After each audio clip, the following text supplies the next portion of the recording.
La Bible dit dans les Psaumes, chapitre 91, et le verset 1, « Celui qui demeure dans l'abri du Très-Haut repose à l'ombre du Tout-Puissant. » Prions.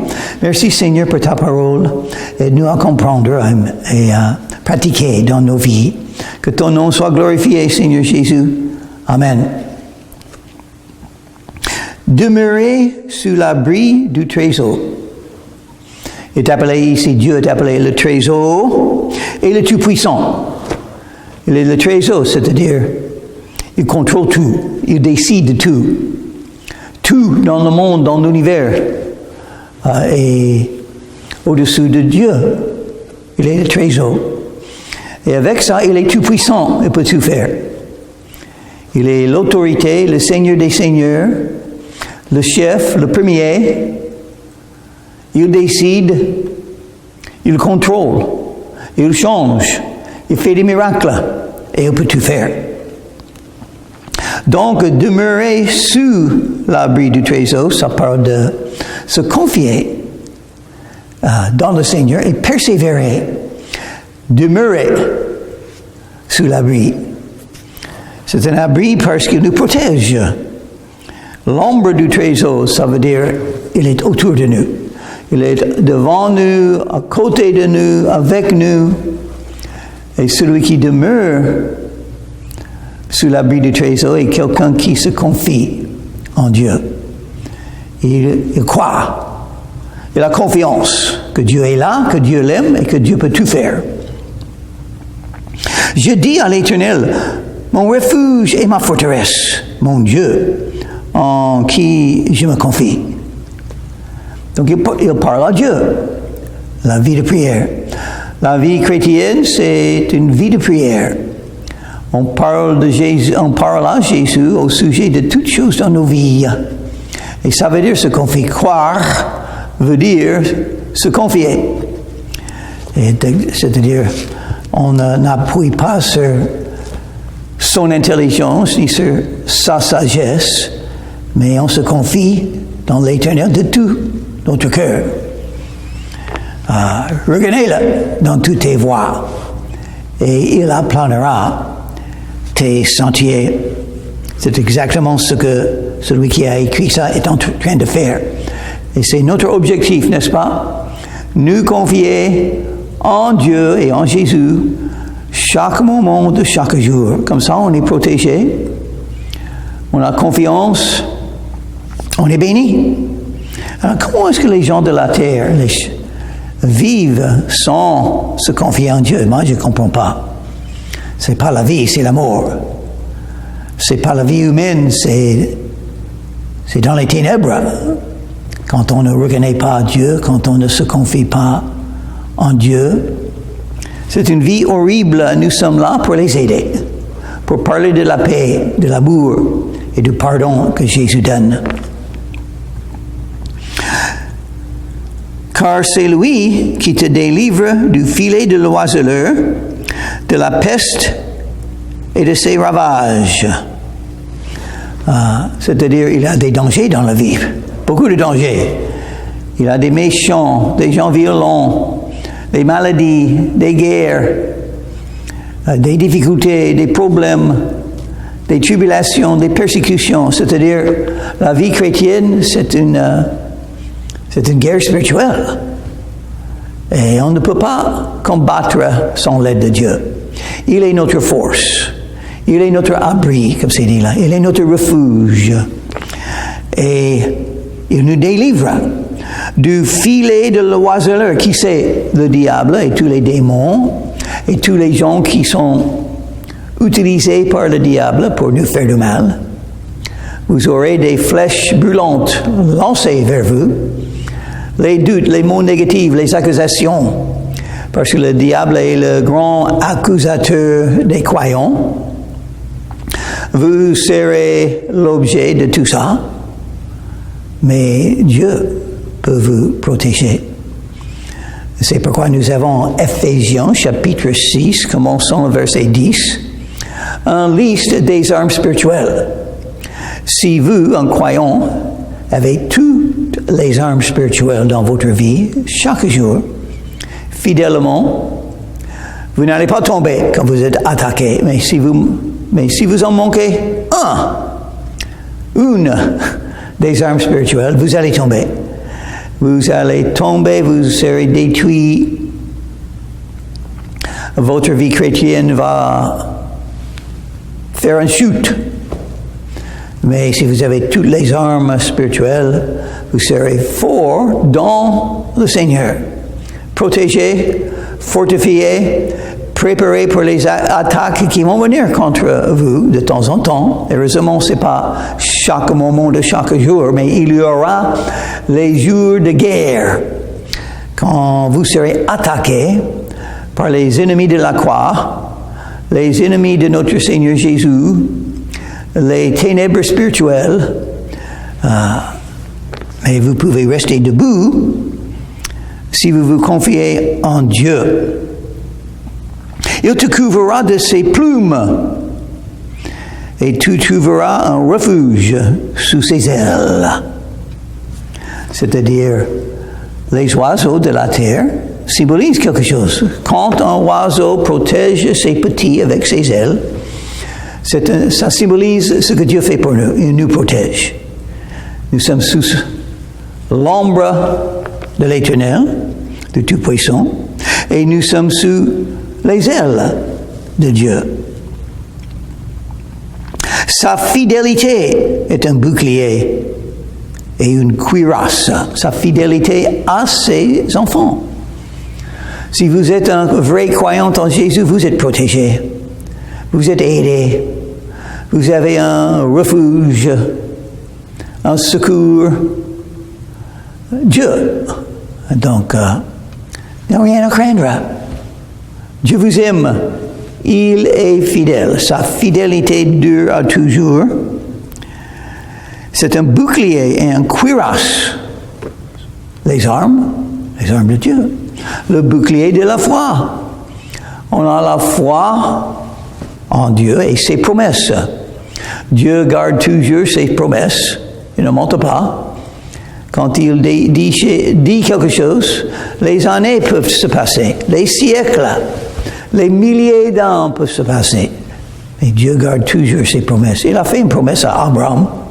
Et même aujourd'hui, Dieu est en train d'accomplir, d'être fidèle à cette promesse.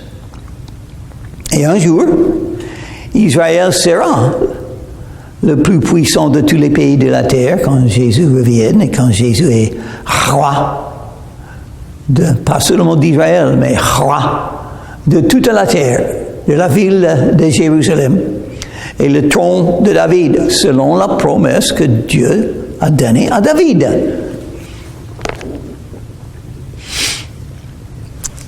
Tu ne craindras ni les terreurs de la nuit, ni la flèche qui vole de jour.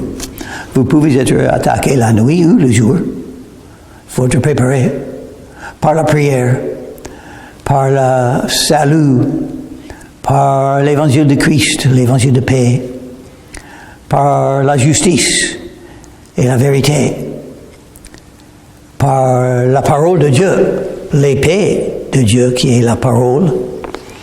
Si vous avez toutes les armes, le bouclier de la foi, vous serez protégé jour et nuit. Il ne faut pas se relâcher.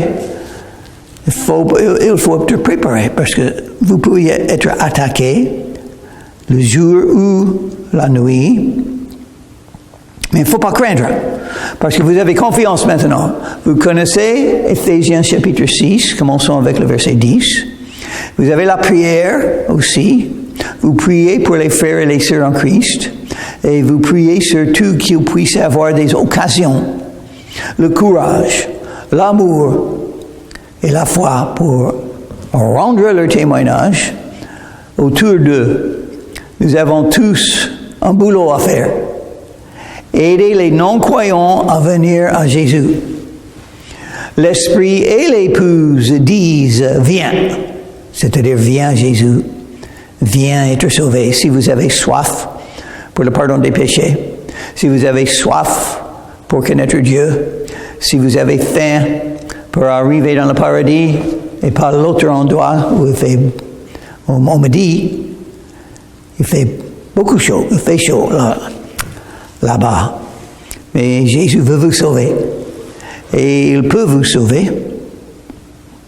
Si vous êtes sauvé et si vous avez toutes les armes spirituelles dans votre vie, dans votre esprit, dans votre cœur, dans votre conduite, vous n'avez aucune raison pour craindre. Dieu vous aime. Vous êtes un de ses enfants. Il a un dessein pour votre vie. Et vous êtes là aujourd'hui. Pourquoi Dieu vous donne la vie sur la terre? Encore un jour. Peut-être que c'est le dernier. Mais encore un jour pour le suivre, pour le servir et pour te protéger par lui. Les croyants doivent avoir beaucoup plus de courage que tous les autres gens de la terre. Parce que nous croyons dans le Tout-Puissant. Nous savons qu'il nous aime et qu'il est là avec nous. Il n'y a rien à craindre. Dieu va décider quand on meurt. Et après, Dieu va nous faire entrer dans le royaume des cieux, notre avenir, le bonheur, la joie, la paix éternelle, avec Dieu et tous les saints, tous les vrais croyants.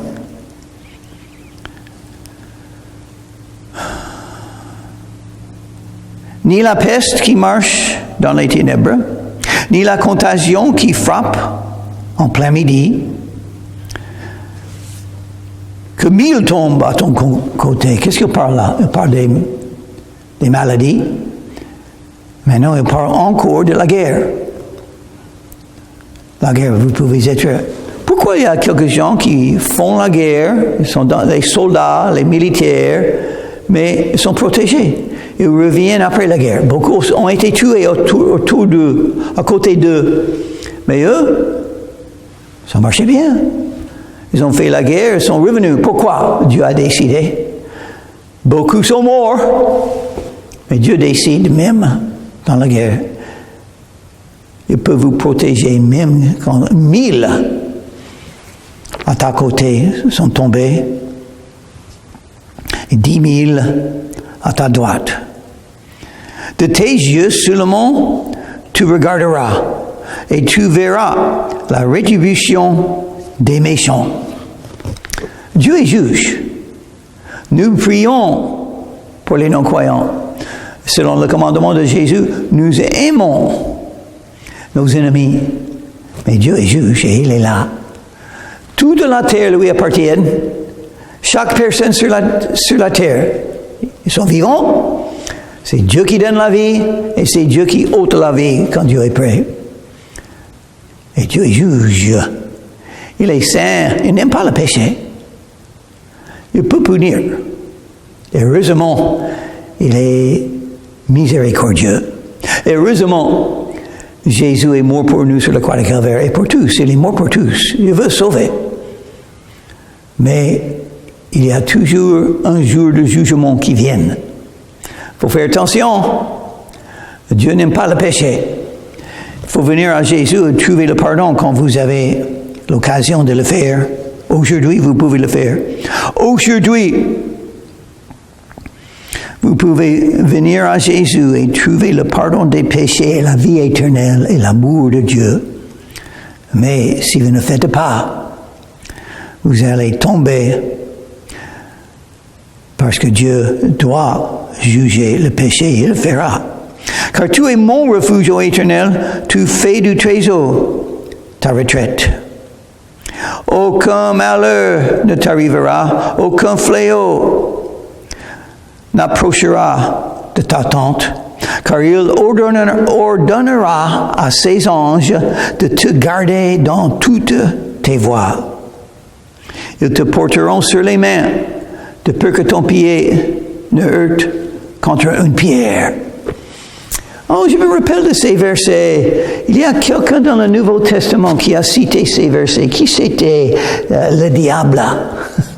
Quand il a tenté Jésus, le diable a reconnu que Jésus a cité la Bible pour gagner la victoire, pour ne pas pécher, pour ne pas tomber dans la tentation, donc la valeur de la Bible. Mais le diable a cité la Bible pour tenter Jésus. Oh, ça nous enseigne quelque chose. Parce que ce verset a été écrit comme une promesse aux croyants, encore pour nous encourager. Dieu va nous protéger, mais Dieu nous a donné un cerveau aussi. Il ne faut pas faire quelque chose qui est bête, qui est stupide, et puis penser, oh, Dieu va me protéger. Non, il ne faut pas sauter dans l'eau, comme le diable a tenté Jésus, et dire, oh, Dieu va me protéger quand même, je peux tout faire. Non. Il y a plusieurs manières que Dieu vous protège. Une chose que Dieu a fait pour vous, il vous a donné un cerveau, afin que vous puissiez regarder la situation et dire, non, ça c'est trop dangereux, je ne vais pas le faire. C'est bête, je ne vais pas le faire. Mais le diable a cité la Bible. Quelques-uns, nous sommes enseignés dans, je crois que c'est de Timothée, quelques-uns s'éloigneront de la foi dans la fin des temps, étant séduits par les doctrines des démons. Les doctrines des démons vont séduire quelques croyants. Qu'est-ce que ça veut dire? Le diable et les démons utilisent la Bible. La Bible peut être comprise seulement par le Saint-Esprit. C'est le Saint-Esprit qui a inspiré les gens qui ont écrit la Bible, afin que tout ce qu'ils ont écrit a été de Dieu. Mais si on lit la Bible, si on cite la Bible sans le Saint-Esprit pour nous aider, nous allons ne pas comprendre. Même les fausses religions souvent utilisent la Bible. Les témoins de Jéhovah, les Mormons, d'autres groupes bizarres utilisent la Bible. Mais qu'est-ce que c'est le problème? Ils n'ont pas le Saint-Esprit. Quand vous venez à Jésus, pour être sauvé par Jésus, le Saint-Esprit entre en vous, au même temps que Jésus entre en vous. Et vous êtes liés avec Jésus et le Père et le Saint-Esprit. Et le Saint-Esprit fait beaucoup de choses pour un croyant. Il nous guide. Il nous donne les fruits de l'Esprit. L'amour, la joie, la paix, la patience, la maîtrise de soi, la douceur. Et il donne à chaque croyant un ou peut-être plusieurs dons de l'Esprit. De pouvoir comprendre la Bible, de pouvoir prophétiser, ça veut dire parler en public de Dieu, de Jésus,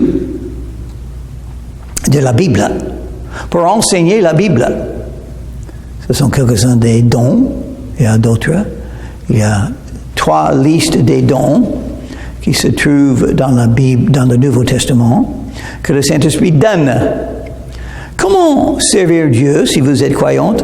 Découvrir les dons de l'Esprit que vous a été donnés et chercher les situations pour les mettre en pratique. C'est comment servir Dieu. Par exemple, moi, j'ai le don d'enseigner la parole de Dieu, je crois. C'est un petit don. Tous les autres enseignants de la Bible dans le monde sont mieux que moi. Oui, c'est vrai. Mais c'est mon don quand même. Donc, je vais l'utiliser si et quand je peux. Je comprends la puissance de la parole de Dieu. C'est puissant, c'est vivant. C'est la nourriture spirituelle. Je sais que Jésus a dit à Simon-Pierre, après la résurrection, Jésus a dit, Simon, m'aimes-tu? Et Pierre a répondu, Seigneur, tu sais que je t'aime. Paie mes brebis. C'est ce que Jésus a dit. Paie mes brebis. À quelques-uns, Jésus dit par le Saint-Esprit, paie mes brebis. Une bénédiction d'assister à une réunion de croyants. Il y a un pasteur ou une pasteur qui est là pour enseigner les paroles de Dieu. Et c'est la volonté de Dieu. Chaque croyant, oui, a le Saint-Esprit. Le Saint-Esprit va vous enseigner quand vous lisez la Bible, mais aussi, un autre moyen de mieux comprendre la Bible, Dieu vous donne un prédicateur, un pasteur ou une pasteur, pour que vous puissiez mieux comprendre la Bible et avoir des souvenirs, des mémoires de ce que la Bible dit, de se rappeler ce qui est dit dans la Bible. Des fois, on sait ce que la Bible dit à un sujet, à un autre, mais il faut se rappeler. Il faut être rappelé par un enseigneur, un pasteur, une pasteur. C'est la volonté de Dieu. Mais il faut faire attention. Il y a ceux qui citent la Bible comme le diable lui-même a cité les versets qu'on vient de lire pour tenter, pour dire le mensonge. Donc, il faut faire attention. Dans ce monde, à ce moment, il y a des faux prophètes. Il y a des gens qui enseignent des choses, ils prennent la Bible, ils ouvrent la Bible, ils parlent, mais ce sont des mensonges, c'est pas vrai ce qu'ils disent. C'est seulement le Saint-Esprit qui peut vous aider à ce moment-là. Il faut vraiment faire attention. Tu marcheras sur le lion et sur l'aspic. Tu fouleras le lionceau et le dragon. Puisqu'il m'aime, je le délivrerai. Je le protégerai. Puisqu'il connaît mon nom. Intéressant, verset 14. Dieu cherche l'amour. Il est amour. Il nous aime. Il veut recevoir l'amour de nous. Et on doit l'aimer. Jésus nous a aimés avant que nous ne savions pas. C'était l'amour pour nous. C'est pourquoi Jésus est allé à la croix de Calvaire pour tellement souffrir. L'amour pour nous. Donc l'amour pour lui. Oh, c'est aussi le plus grand de tous les commandements selon Jésus. Quand quelqu'un a demandé à Jésus, qu'est-ce que c'est le plus grand commandement? Jésus, le Fils de Dieu. Aimer Dieu. Aimer Dieu. Avec tout le cœur, toutes les pensées, toute l'âme et toutes les forces. Aimer Dieu. Il le mérite. Il nous a créés. Il nous a donné la vie et toutes les bénédictions de la vie. Des milliers de bénédictions chaque jour. Vous avez un cœur qui bat? C'est la bénédiction de Dieu qui vous donne la vie pour que vous puissiez aimer. Dieu veut être aimé. Il aime ceux qui l'aiment. Ceux qui aiment Dieu comprennent la volonté de Dieu. Plus que toute autre chose, aimer. Puisqu'il connaît mon nom, le nom de Dieu. Dans l'Ancien Testament, il y a beaucoup de noms de Dieu. Un principal, c'était Jéhovah, traduit comme, bien traduit, je dois dire, dans Louis II, l'Éternel. Celui qui vit éternellement. Et ça signifie, Dieu donne la vie éternelle à tous ceux qui sont liés avec lui par la foi. C'est la signification. Il n'est pas comme nous.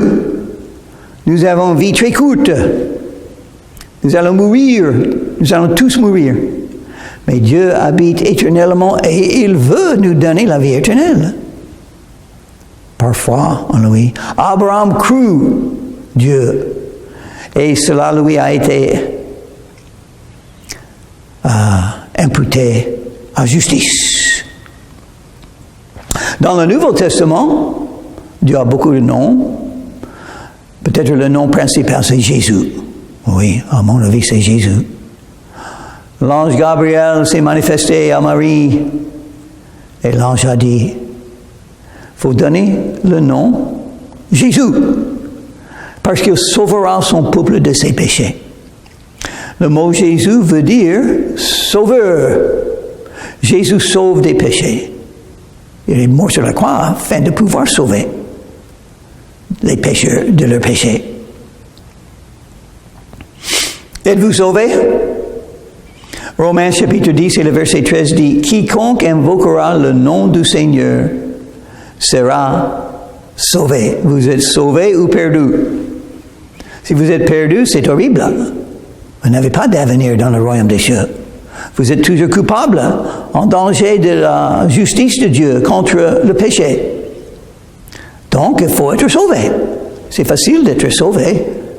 Tout le monde peut être sauvé, quiconque. Comment être sauvé? Invoquer le nom du Seigneur. Invoquer, ça veut dire prier, parler à Jésus. Le nom du Seigneur dans le Nouveau Testament, c'est Jésus. Dans l'Ancien Testament, c'était l'Éternel, Jéhovah. Dans le Nouveau Testament, c'est Jésus. Même ça, lie les deux ensemble. Jésus et Jéhovah. Une fois, Jésus était devant, bien entendu, un groupe de Juifs, la plupart Juifs. Jésus a dit, « Avant qu'Abraham fût, je suis. » Qu'est-ce que ça veut dire? Il disait, « Je suis Jéhovah. Je suis l'Éternel. » C'est ce que Jésus a dit à cette foule. Donc, ils ont pris les pierres pour le lapider. Parce qu'ils pensaient qu'ils blasphémaient. Ils se disaient, l'Éternel, Jéhovah. Jésus est Jéhovah. Vous ne connaissez pas? Si vous pouvez croître dans la foi, vous allez connaître. Mais malgré ça, Jésus est le Sauveur. Quiconque invoquera le nom du Seigneur c'est Jésus. Si vous priez Jésus, vous pouvez trouver le salut que Jésus donne. Vous demandez. Dieu vous a donné un choix. Vous pouvez venir à Jésus et invoquer son nom et demander le pardon et vous aurez la vie éternelle, le pardon des péchés. Justifié devant Dieu par foi en Jésus. Quiconque invoquera le nom du Seigneur sera sauvé. Moi, j'ai invoqué son nom comme ça il y a 56 ans et 5 mois maintenant. Et sinon, oui, presque 5 mois, en quelques jours. 50, les années passent vite. Oui, la vie passe vite. Il faut venir à Jésus quand? Maintenant. Vous avez l'occasion de le faire. Nous allons prier maintenant. Invoquez le nom de Jésus et il vous sauvera. Prions. Merci Jésus pour ton amour. Aide-nous à t'aimer et à aimer ton nom et comprendre comment te servir. Aide-nous à faire mieux, éviter la tentation, faire la justice, porter du fruit pour toi. Sauve les perdus. Aide les croyants pour mieux rendre leur témoignage de toi. Dans ton nom, je te prie, Jésus. Amen.